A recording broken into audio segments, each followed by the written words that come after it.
ژوند پرې خوږیږي د مستۍ سندرې هم پکار وي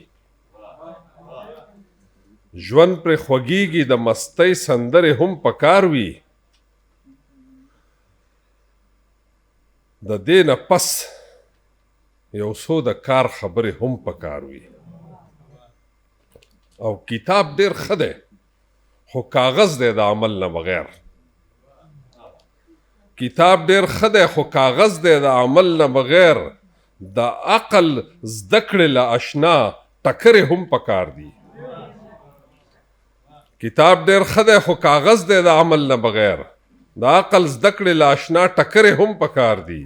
او زما دا خیال د شرافت ځنګل کې نه چلیږي زما دا خیال دی شرافت ځنګل کې نه چلیږي نوکې غاښونه او تیره شان ښکرې هم پکار وي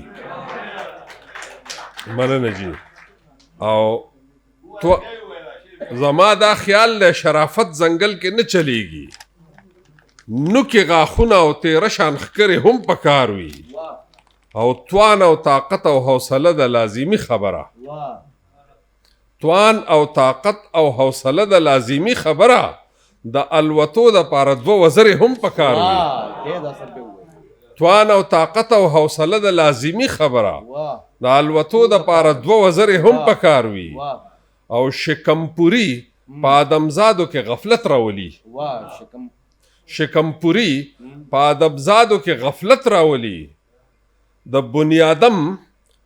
د بنیادم څو ورځې شپې نهرې هم پکار وي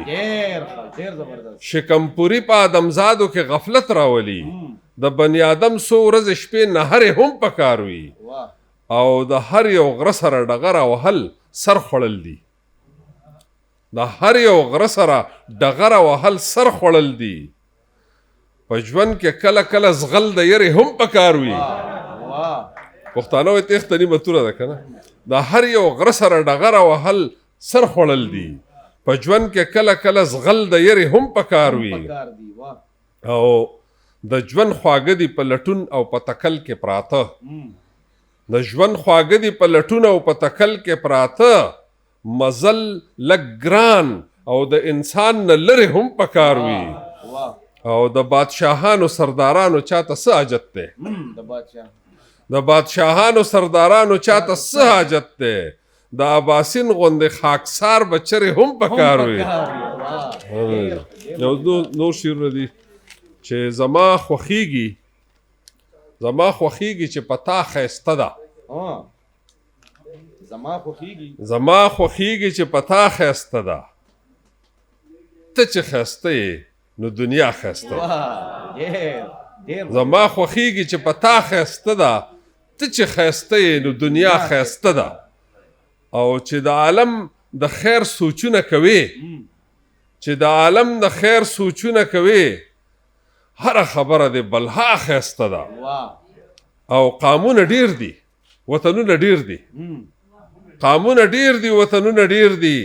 پښتون ښایسته دی پښتونخوا ښایسته ده مننه